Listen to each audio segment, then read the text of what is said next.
are these people? Basically, what we were sold on a lot of what we were sold on Kit is in Serbia. So I'm not sure does he have any like particular relation? I'm not totally familiar with his background, but that's cool. That's cool either way. So he's like on the ground. So Kosovo is like a very heated area, especially ever since 1999. So I want to make it clear, like the Kosovo like alliance, like there's like a Kosovo defense force. It's basically like a NATO occupies part of Serbia, like to this day. Right. Troops with their own troops. It's like a Kosovo defense force. They sit well, that's there what I thought. That's kind of what Kosovo. That's why I said like I'm not very familiar with what's going on there. Like, so Kosovo, that's kind of how I saw Kosovo.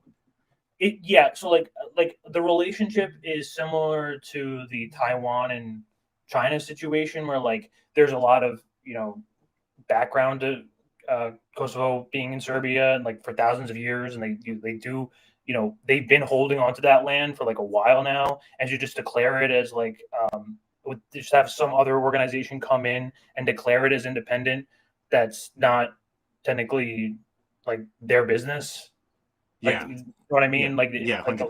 Like us like arming Taiwan and stuff like that. Like it's like why is that any of our business? It becomes interesting because like they tried to frame this war in the sense that like this was because of a collapse of ethnic tensions, because Yugoslavia was. Let me get started with reading this. This is declassified files from the Information Research Department, British Intelligence, which is a domestic and foreign psychological warfare units that by diplomats, information operations specialists, and spies founded in 1948, which its mission was to spread the ceaseless deluge of outright lies and distorted facts among journalists working at major news outlets, as well as every other available channel. Just like the OG trolls. So this is really like, and that's pre MK Ultra. That's 1948. Jesus. Oh yeah, and I want to like, and I want like, again, like approaching this segment, I want people to keep in mind BRICS, like the relationship to like Ukraine, and like U.S. empire. Right.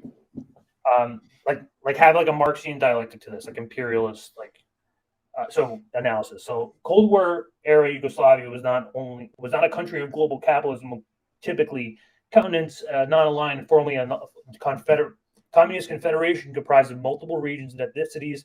Intermarriage and multiculturalism were actively encouraged by the state. It's a mixed market socialist economy for the most part with success. Living standards were high for all. Education, healthcare, housing, income. 1 month's paid vacation per every year. When was the last time anyone in this country got a paid month of vacation?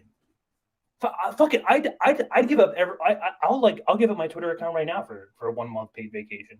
I know, right? Wouldn't think twice about it. And much more besides all were considered human rights, which were the entire population enjoyed by law. The U.S. empire temporarily and begrudgingly not only tolerated all this, but granted Yugoslavia enormous indulgences, including sizable aid and preferential treatment in trade. The reason was simple, and that was because Belgrade's reputation of the Soviet Union and its fruitful alternative economic and political model, which was enormously useful geopolitically. And so I want to connect this. So there's actually a great book on this, and a speech by none other than Micheal Parenti, who has been on this since 1999. Let me pull the video now. So, okay, and pardon my ignorance, but Belgrade is Serbia. No, ask questions. Go ahead. Yeah, not a lot of people know about this. Like, I want people to because I feel like people should we should be talking about this like in a Marxian analysis. So the understanding that I have so far. The relationship between the USSR and Belgrade in a second, but what were you going to say? Okay, because that's kind of what I was trying to understand. Yeah. So like obviously it makes sense why the US would want to like improve trade with Serbia if they repudiate the USSR. Like that makes sense to me. So the major split comes from. Here's the video. Let's watch Micheal Parenti describe the relationship in a second, real quick. Mm-hmm. Hold this up. It's just like it's like an area of the world that I'm so unfamiliar with. Not a lot of people know. Also, while you're pulling that up, so thanks. The only reason George Bosch. I'm gonna check that out because I've just had a hunger for knowledge since I've been Balkan waking Insight up too. to Balkan Insight too. Balkan Insight. Cool. Yeah.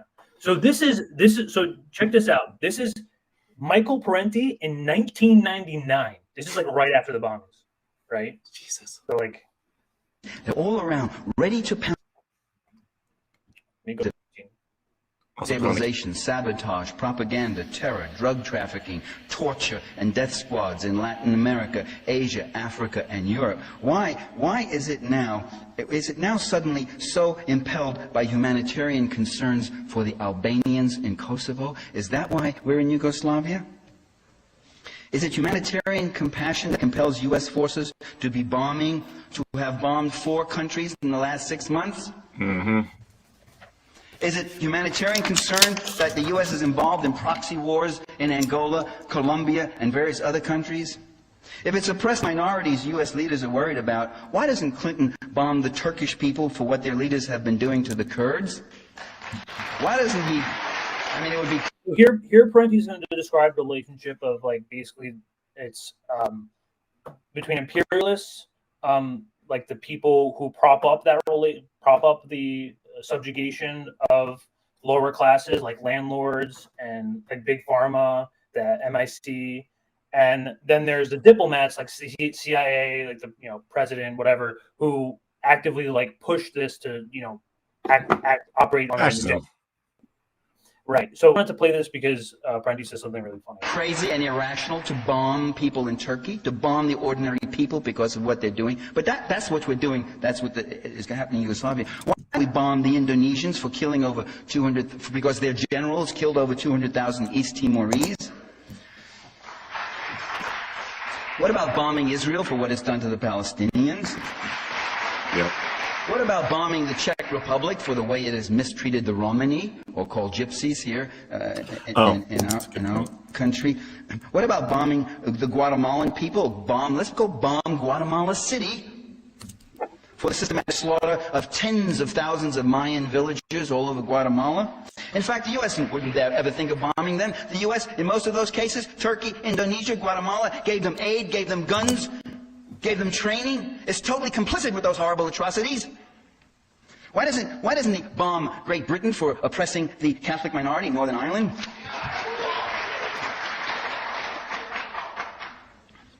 Go bomb his girlfriend, Tony Blair. Tony Blair is Bill Clinton in drag. Look closely at it. Imagine making that joke today. This is 1999. No, he'd be canceled. You'd be canceled immediately if you made that joke. Like that was so. There's a couple good points. Is there more that you wanted to play? I'll let you play some more if there was. Yeah, let me. He makes some good points about propaganda, which definitely want to. Yeah, and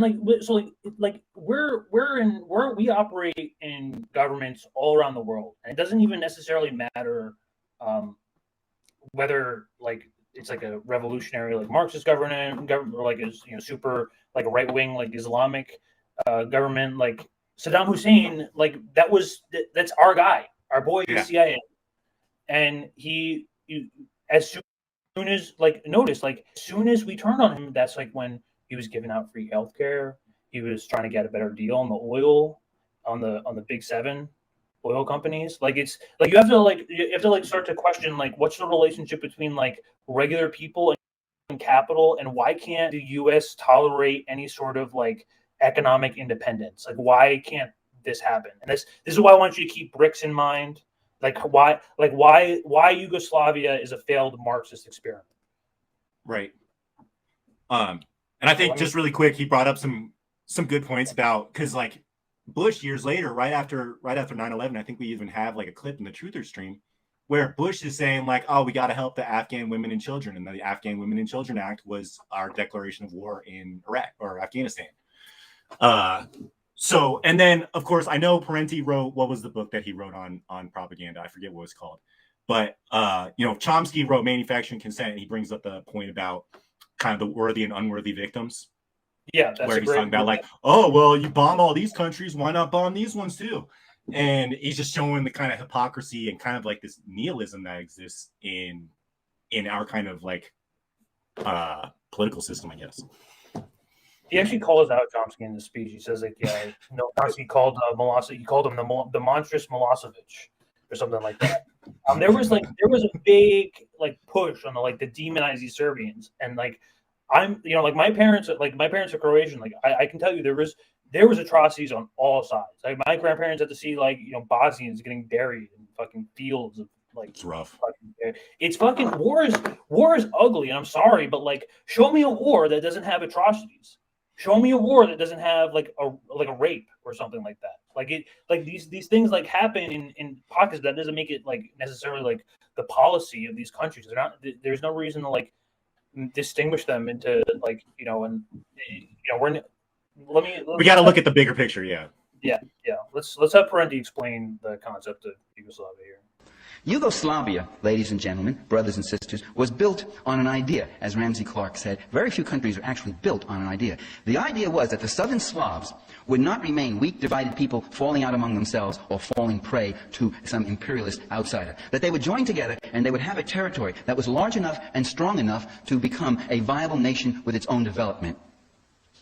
And sure enough, after World War II, multi-ethnic socialist Yugoslavia was a post-war industrial power, a viable nation, and an economic success. Between 1960 and 1980, it had one of the most vigorous growth rates, a decent standard of living, free medical care and education, guaranteed right to a job, 1 month free vacation with pay.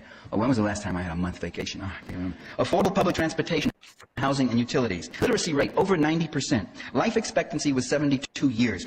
Most of the economy was in the public, not-for-profit sector. Now, such a country is a kind that global capitalism normally would not tolerate. Still, Yugoslavia was allowed to exist for some 45 years because it was seen as a buffer to the Soviet bloc, the Warsaw Pact nations.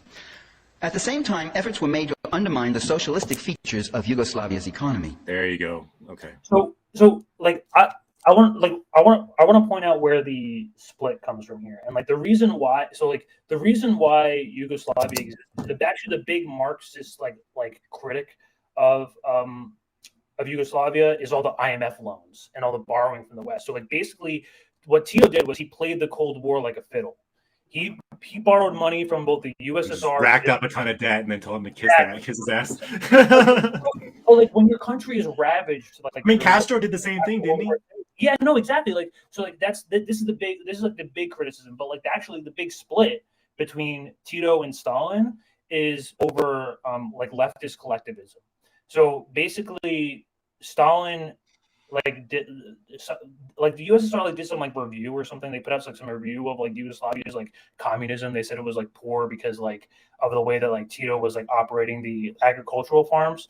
So basically, Stalin argued his argument was it was a Leninist principle in order to have the state expropriate all of these small farms, make it all full, part of the state, and have a full system. What Tito did instead was he let all these small farmers and all these small businesses keep all their farms, and he just operated them as a co-op altogether, essentially. Okay, so then I guess in the comments, rib George Habash, that's kind of right then, because that's what happened in Vietnam, right? Yeah. Didn't they just gave out the land to the people and let them kind of be sharecroppers, right? Yeah. So it's a unique form of sort of market socialism. This is I think why it's important that context. 100%, because I didn't know that kind of ideology about Yugoslavia at all. So the fact that it's we'll let them do socialism for half a century and then we'll come in. Oh, it can't have too much of a good thing. You're starting to make us look bad.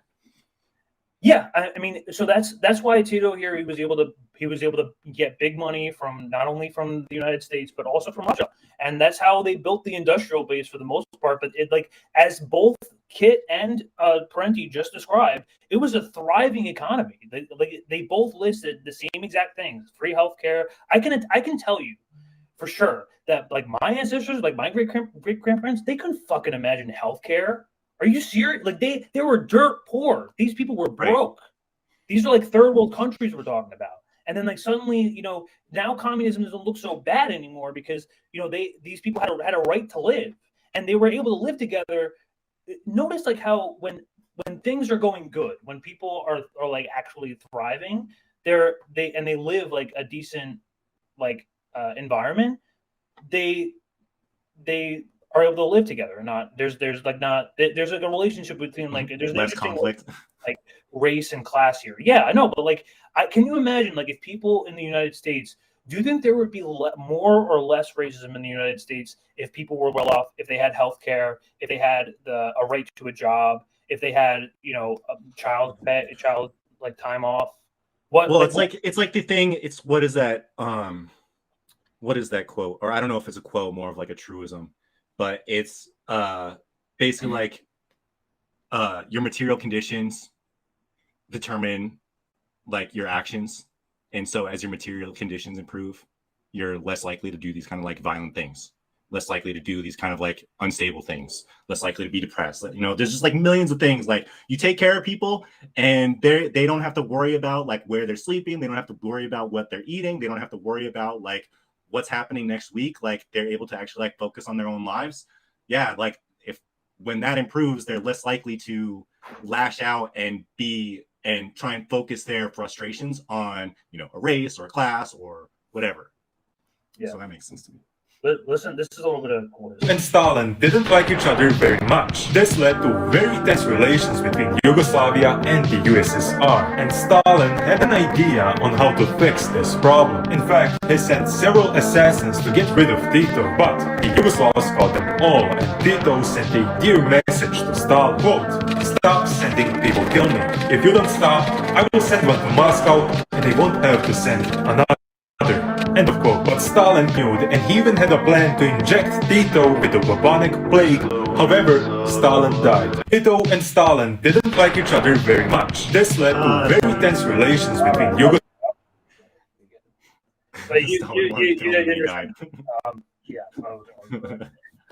But there's obviously like so like when we talk about like war and like imperialism, like a lot of this is like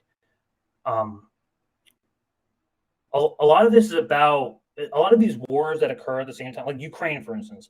This is an economic war. It's not they're all of the wars that happen are tied purely to the interest of capital. And that pretty much at that. Well, with our I'm gonna make that mode of point, production, I would say, because everyone who did this like profited off of it. I would agree with you on that. I'm going to read a little bit more from Kit here. I mean, I was thinking about the other day when I was like reading that report. It's like, they're pretty much the U.S., because our defense budget is like over 50% of our gross domestic product. Like you can't just shut that shit down at this point. Even a drop of like 5% of the war budget would actually have a negative impact on our economy for like a very significant period of time, like 5 or 10%. If like a president was like, I want to chop the defense budget by 10%, that would be really like it'd have a detrimental effect on our economy for a period of time until they figured out how to offset that. So there's definitely a huge financial motivator there that people don't really consider. I want people to pay attention to the language here. Does this sound like a country that fell apart through like ethnic tensions, or was this a comprehensive Western intelligence program? It seems like there's a lot of like economic ideological ties here. Listen to this. The question of whether Yugoslavia should be used as IRD material. So one British spy suggested a country by country approach. They weren't very sure about this. They wanted to they weren't sure how messy this was going to be originally at first. So they weren't sure about going in the West, that is. But in a country such as Guinea that just already to some extent under some communist influence, considers it would be different from like the Congo, where everyone else is, well, guess what type of government will eventually emerge. Another concurred, stating that there would be considerable advantage to giving as wide publicity as possible to Yugoslavia's freer economic organization over the methods of the Eastern Bloc regimes. They suggested IRD to prepare comparative studies to inform the BBC East European. Of course, there you go. Continuing Yugoslav economic success, particularly in agriculture, is a theme that would be a greater play in countries behind the Iron Curtain. The aim would be to show that Yugoslavia, by adopting an agricultural system which is both politically and economically heretical and which has been violently criticized in the Soviet bloc, has increased agricultural productivity far faster than any other communist country, which is true. Russia and the satellites had gone to very great lengths to suppress this information in their own countries, and there was nonetheless hesitancy among the British spies about promoting Yugoslavia's accomplishments because of the risk of actively promoting communism, Mhm. which they were there to destroy. It's all anti-communist shit. Yeah. No, this is we're talking about literally Western intelligence in operating within another country, within separate republics, and feeding in like anti-communist propaganda That's so crazy. and like nationalist rhetoric. So what does it sound like to you, other than like this? So it's wild how I had no idea how elaborate the propaganda machine was, even during this time. Like I knew it got ramped up a lot after World War II, after like Eisenhower and stuff like that. But goddamn, like this is crazy. This predates a lot of the stuff that I knew. Yeah, and I mean, another caution that the Yugoslavia Tito toured a non-allied African and Asian countries in 1958, proven pleasingly obnoxious to the Russians. Such activities were not a mixed blessing for the West. They feared the governments in those regions might be tempted by the Yugoslav experience to draw the fallacious conclusion it is possible to flirt with communism without much of the risk of compromising themselves with Moscow or Peking. Speaking, I was just going to say, speaking of Peking, like at the same, so this was during, at the same time, there was Mao's rule going on in China, right? So Mao was busy getting 800 million people out of poverty, at the same time that Yugoslavia was kind of developing their own form of communism. Right. There's a lot of different. I'm not so sure about the dates on that, but yeah. It just sounds like there was a lot of very major nations at the same time, kind of like looking at communism or looking at, like very, very, very left, like socialism kind of taking off. And the US and Western interests were really trying to suppress that stuff. And it didn't work so well, obviously, with them in China, because China has socialism, I guess, to some degree. But yeah, that's interesting. I'm just trying to get kind of like a global understanding of like what was happening at the same time, which was like freaking out the US. And I could see if like China was doing the same thing at the same time, like they would be like, oh shit, there's actually a bunch of countries trying to do this communism thing. The British actively encouraged increased contact between Yugoslavia and uncommitted countries. This was despite officially bitterly recorded Tito presenting his nations to Africans as staunch anti-colonialists and not as anti-Stalinists on the 1958. This is him in Africa. They're very much obviously not going to like this. South Charm is nonetheless worth suffering for British intelligence overall. The defiance to Russian imperialism is a corrosive effect which your ideas and practices have had upon the Marxist doctrine. Let's hear a little bit more about Parenti. Wait, there is a part where I'm trying to get to the Bush part. So I already decided that the protecting Yugoslavia's achievements outside the Soviet bloc was not judged sensible to act as apologist for Tito's government, when the image you project was much more anti-colonialist than anti-Soviet bloc communists. Conversely, believe the very considerable advantage. There's a lot of same stuff that Parenti was saying in 1999. This planned operation entailed small-scale publicity campaigns rather than giving general directives to various organs of publicity that we control. That's so crazy. That's so crazy. And again, this was like 1958. It's just wild how this is like right after the Korean War and before Vietnam's. This is interesting period of time. I'm just like so unfamiliar with this period of time. I'm just like trying to put stuff together at the same time. Well, you know what it is? It's mostly about like pushing it back against the narrative that this was a collapsed country due to like a ravaged like ethnic war. No, it sounds like they were getting their shit together. No, it's really like the opposite of the fact. It's very deliberate and it's very planned, and like check this out. So and again, this is like the main like Marxist like critic of like I'll talk to Stalinists, or like I'll talk to like communists like today on like Twitter or whatever, and like they'll be like, oh, like you're a Titoist, like oh, so you love IMF loans, you love like you love doesn't mean anything. It doesn't really mean, because like what else are you gonna do from a ravaged? You're a war-torn, ravaged country. The thing is, like, the Castro fucking took millions from the U.S., didn't he? Wasn't he like? I thought the thing behind Castro kind of liberating Cuba kind of came off the backs of him basically stealing a bunch of money from the West. Yeah. So like the idea, like I understand, and also like if people are giving you shit about the IMF stuff, like that's also kind of, it's difficult to, yeah, it's like what you were saying, like what are you supposed to do? Like you can get, you know, these enormous loans. Unfortunately, it comes with a freaking price tag that you kind of understand going into it is going to kind of like could really like strangle like your country.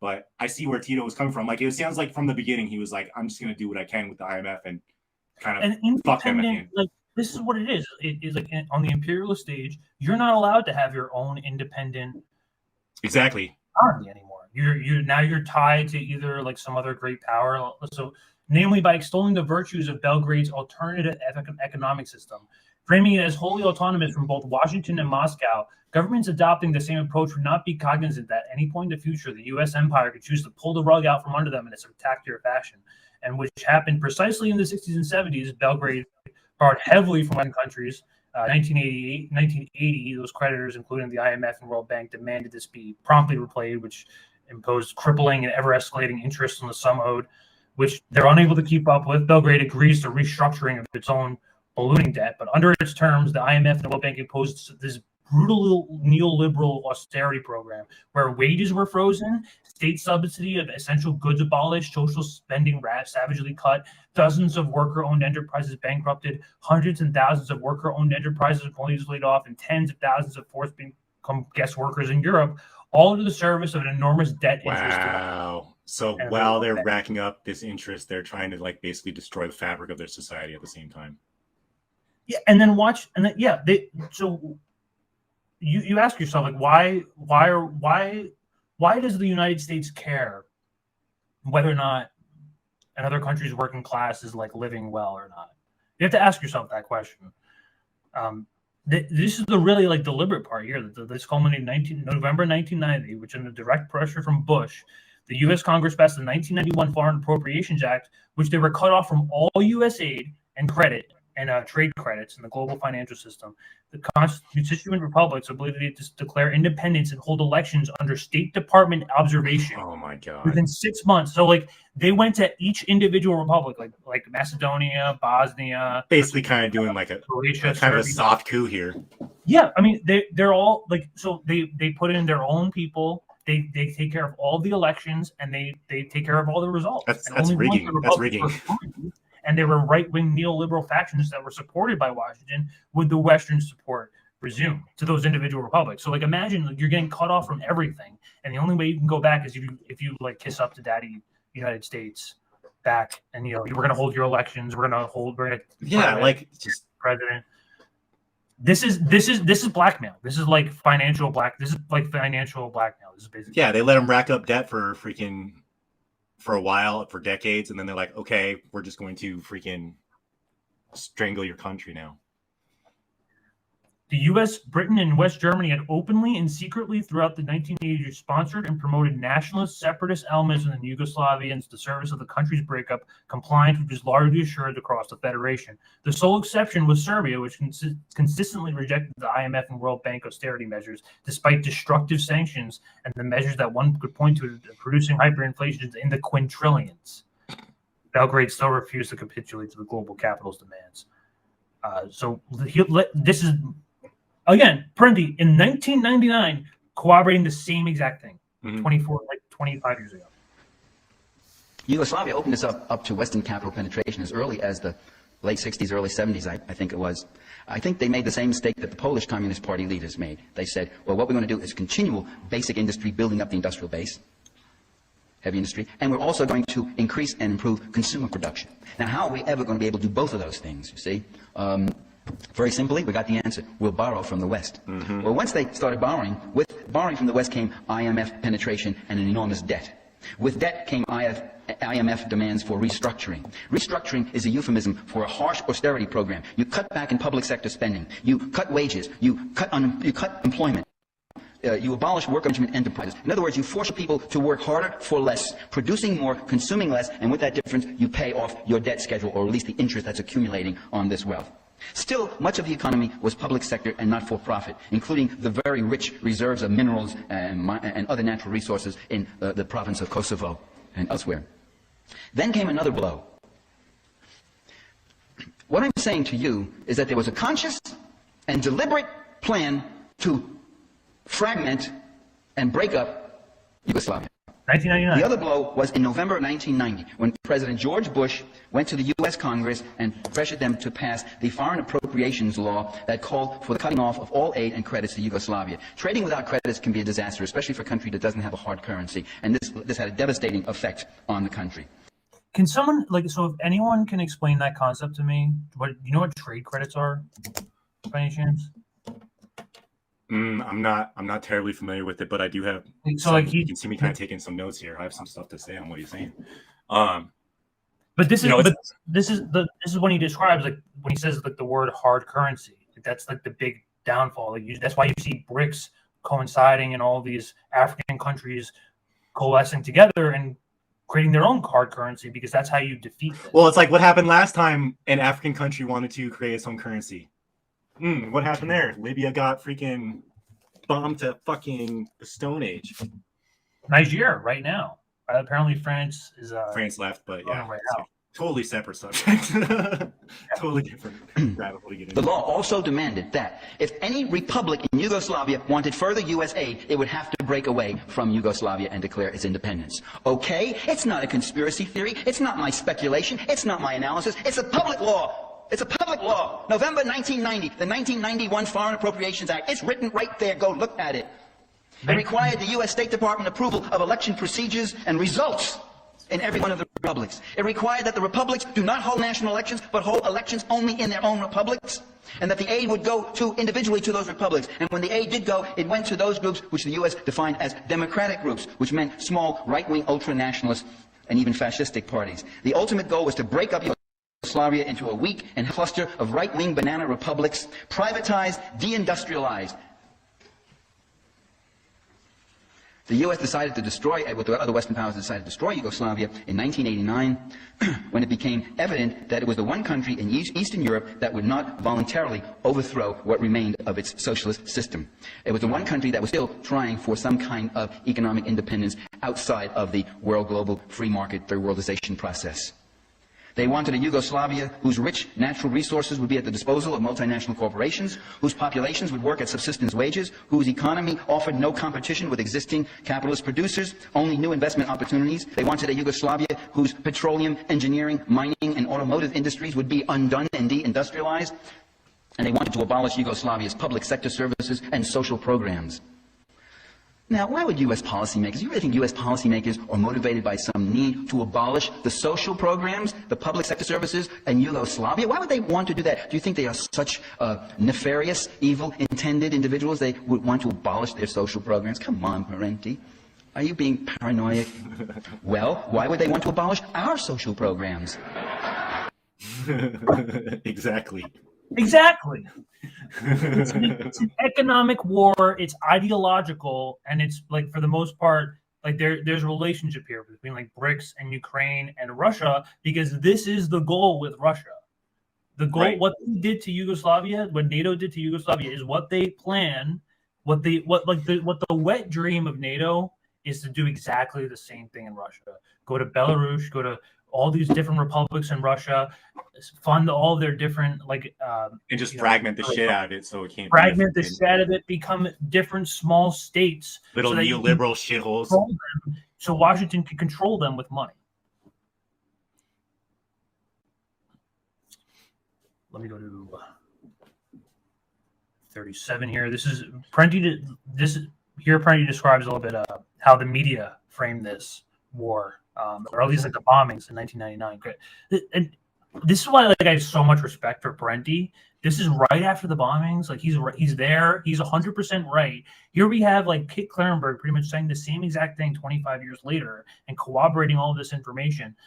Parenti has been on the dot, man. I don't get it. He's just correct. He's just completely right. He's just without even having all that secret information and all that declassified information. He just. Well, he has the understanding of, he has the materialist understanding of why these countries are doing what they're doing. We want peace, but we have encouraged a deepening of the war. Why were the Serbs targeted for demonization? By the way, at first they weren't. The U.S. was sort of backing the Serbs, and they pulled a guy up who they decided would be their man in the breaking of Yugoslavia. He was a banker. And he was a Serbian nationalist. And his commitment to communism was very, very fuzzy or vague. And he was the ideal guy, they thought. And they called him a charismatic personality. His name was Milosevic. And he was our guy. But when they discovered that instead of being a tool, he would be an obstacle, then, of course, he became demonized. The Serbs are the largest nationality, and they're the one most opposed to the breakup of the Federation. But what about all the atrocities they've committed? Well, atrocities and executions have been committed on all three sides.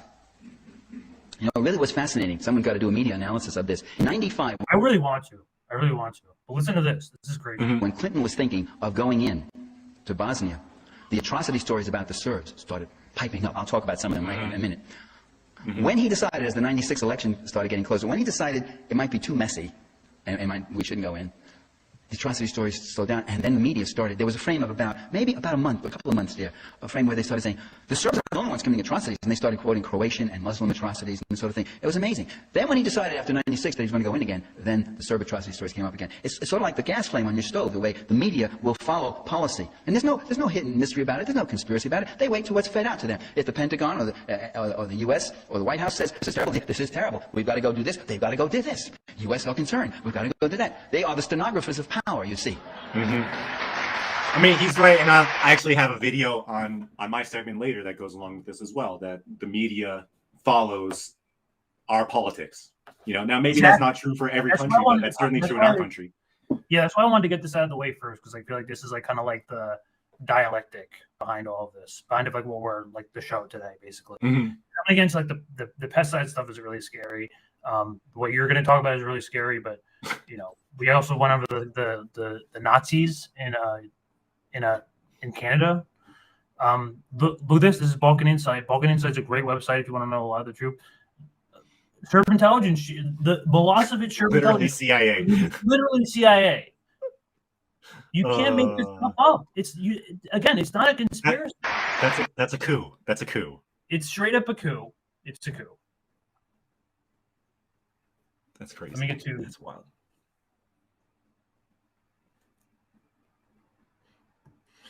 I think it's just interesting to me how it seems to me from what Parenti was saying that like Tito was doing everything right. He was increasing, you know, his industry, increasing consumer spending, like trying to like raise his economy, and they were like, no, we can't have none of that. You're doing these things too right. You're gonna get it right. We can't have none of that.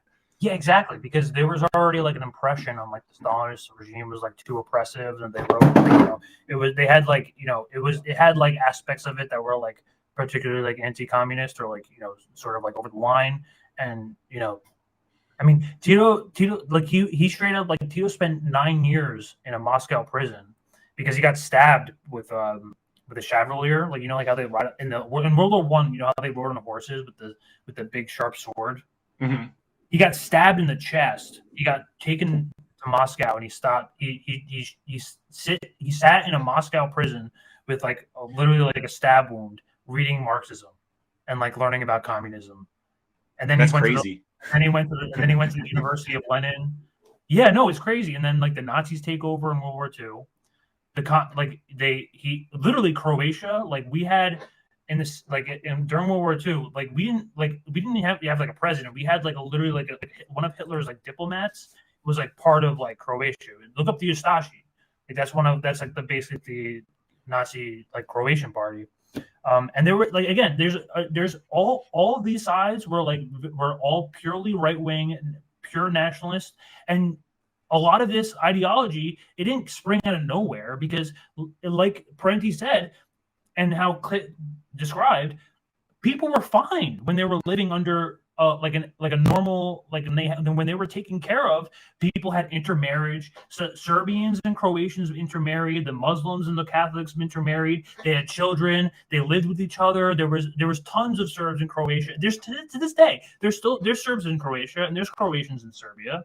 It's not like it's like a deeply criminal, like there's like, I'm not going to say that there's like not like really bad ties, because like obviously there's still like bad blood around, and that like that idea is still there. That's actually like, a lot of like the right wing, like you know, Slavic like boomers that you'll talk to is like kind of like, you know, the anti-communist ones will be like, right. Yeah, like, you know, fuck Serbia, whatever. It's like, for what? But you have to understand, like, where did that come from? Why am I so passionate about like my particular, like, right? Where did that nationalism come from?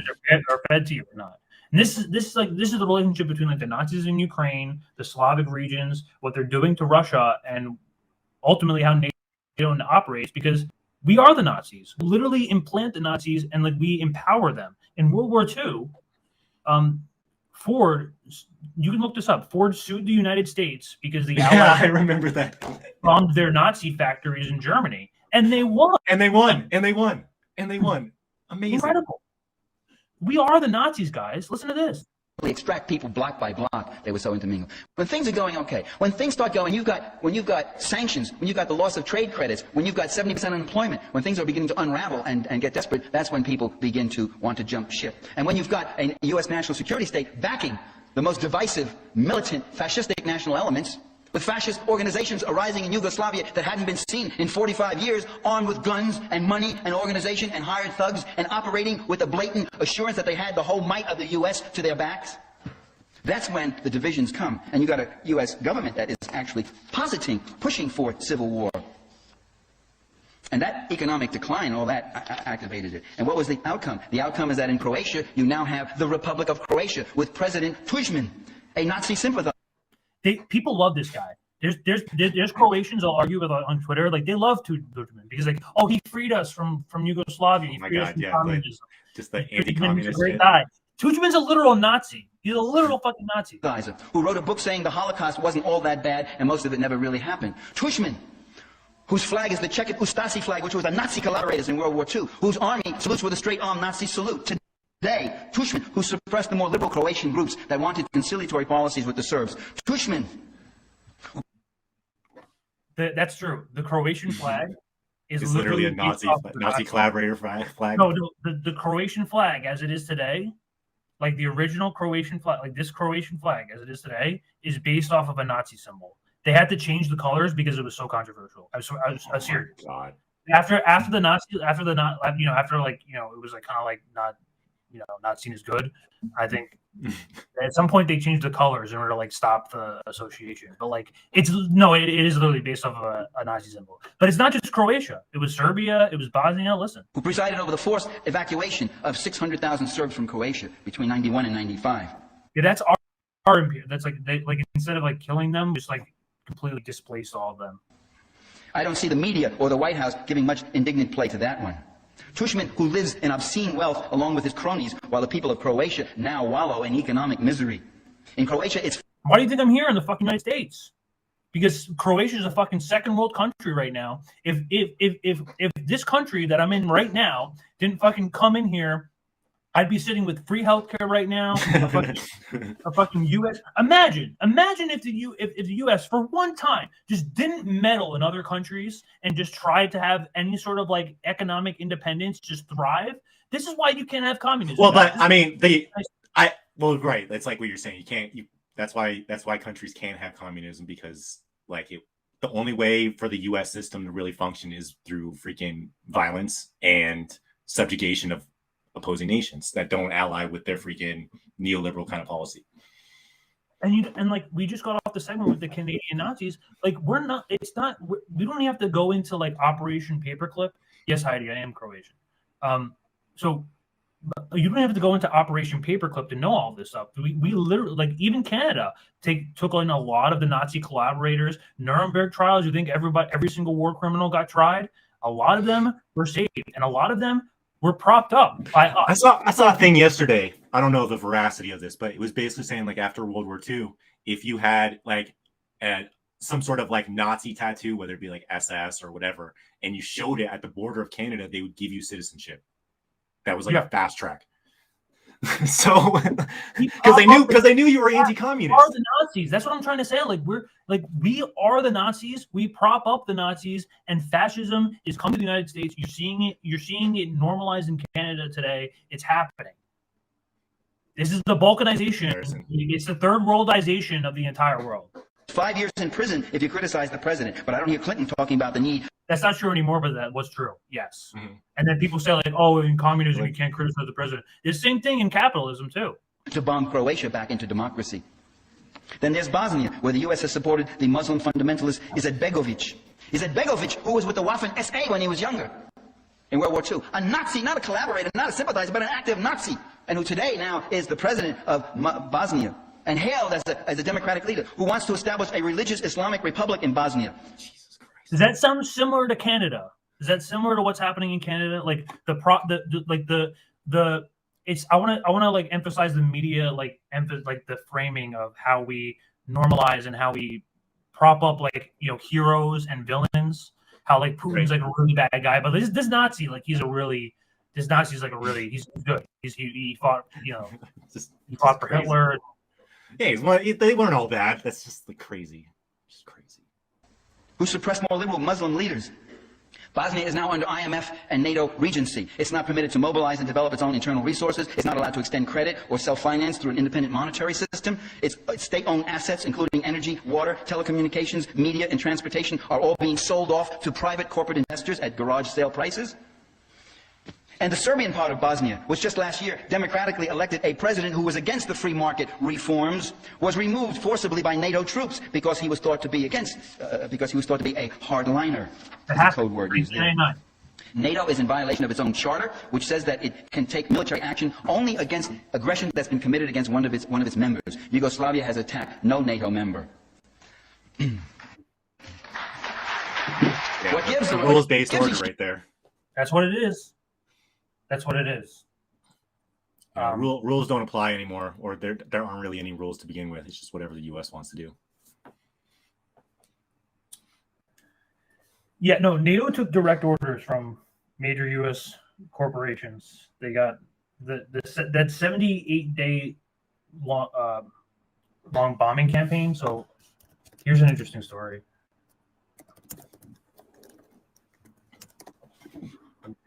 You said this speech was from what, 1999? You said that Parenti's giving. Yeah, hold on. This is at King University of Washington, 1999. On.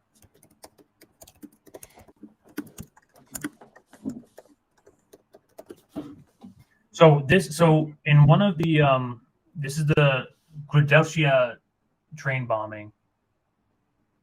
Damn. Let me see. Here we go. Another Kosovo lie exposed. NATO used a doctored video to justify the bombing of a passenger train. So what they did was, it's so when you think we just had the 9/11 truther stream. Remember the Pentagon video? So you're gonna tell me our governments don't do this? Like they don't like edit videos and they don't like make things look like. So what they did was they tried to justify it and basically like saying like this was a purely civilian train. And they're trying to justify like saying like, oh, like the timing didn't line up. Yeah. It's a terror attack. You know, we can't, you know, this. According to Clark, the films made clear the passenger train was approaching too fast for the pilot, who was concentrating on difficult business of guiding the bombs. You know, less than a second to abort the strike. But if you look at the actual, look at the actual video, according to the video, it was deliberate. This implies that the train was like the way that they showed this video.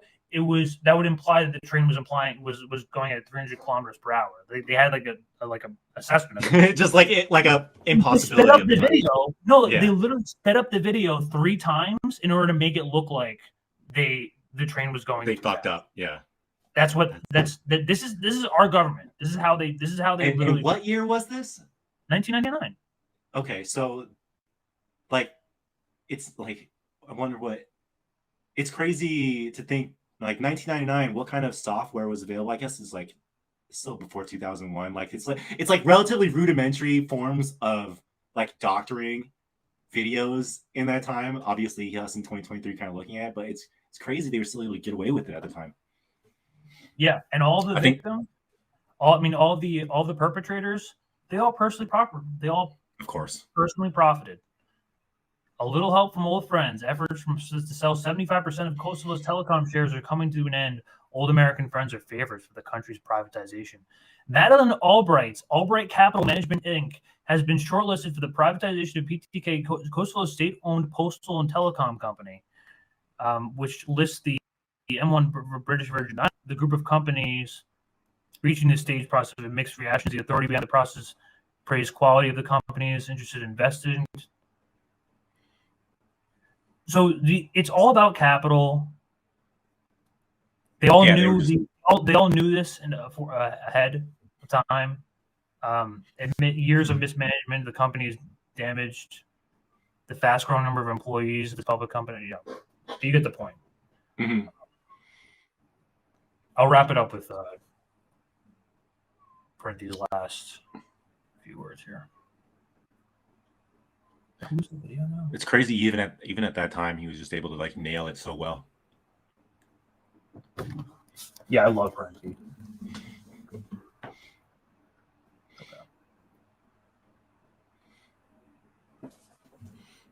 Let's see. But there is surgical strikes. They are targeting these. They're targeting. They've learned in Iraq. They learned it very well that you can destroy the life support systems of the society. And when you do that, you make war, total war, upon the population. And that is what is happening. She goes on to say, I am deeply convinced that I am speaking in the name of all the citizens of Yugoslavia when I say that we have the capabilities and the political will to find a solution for the Kosovo problem. If we are allowed to seek the solution together with the Albanians, and if we take into consideration the fact that all of us have the right to participate in this solution. All one-sidedness and media manipulation are part of them bringing suffering, destruction, and death. By the way, there's 100,000 Albanians living in Belgrade. In Belgrade themselves. They have their own stores in Albania and all that sort of thing. And they're getting hit too. I want to read one other thing. This was written by Tom Day, an author in propaganda in Yugoslavia. To say that these atrocities are contrivances for the most part in propaganda is not to say that Milosevic and the Serbs are blameless and that they're angels. I'm not saying that at all. I'm not saying that we have to even be... Which is true. I mean, that's like a fair... That's like a fair thing to say, you know. It's just to make it clear that and it's the same thing that's happening in Ukraine and Russia. We're making worthy victims and unworthy victims. It happens to be that the people on our side are the Nazis. So fans of any one side. Regardless of what you think of those people, certainly you can see that this bombing is a horrible thing. Now, Watson understood that this war was not in the interests of the American people, and he wrote this way. Who gets the benefit of the war, the Spanish-American War he's talking about? The bond seekers, the capitalists, the railroads. National bankers will profit by this war. The new bonds give them the basis for new banks, and their power is prolonged. Munition makers will profit by this war. The privileged classes all profit by this war. It takes the attention of the people off economic issues and perpetuates the unjust system they have put upon us. Politicians profit by the war. It buries issues they dare not meet. What do the people get out of this war? The fighting and the taxes. What is the United States doing in this war with Spain in the first place? True, Spain is oppressing Cuba, but so is England oppressing Ireland, Egypt, and India. France is oppressing Siam and Madagascar. Turkey is oppressing Armenia. Should we then take up arms against the oppressors of the world? We would more likely end up by becoming oppressors ourselves. The Spaniards and Cubans were bushwhacking one another and killing from 3 to 5 men at a battle.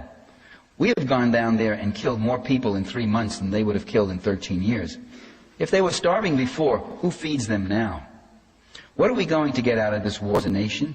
Endless trouble, complications, expense? Republics cannot go into the conquering business and remain republics. Militarism leads to military domination, military despotism. Imperialism smooths the way for the emperor. And that's what you got. When you have a president who's in violation of the NATO Charter, who's in violation of the UN Charter, who's in violation of the War Powers Act, and who's in violation of the U.S. Constitution, where the founders of the Constitution said that you cannot leave this decision of war to only one man, and if you leave it to the president, you no longer have a president, you no longer have a republic, you have an emperor, you have a king. If he can commit a whole nation to war and killing just by his own personal judgment, that's not a democracy. And they said there's got to be a debate, and there's got to be accountability.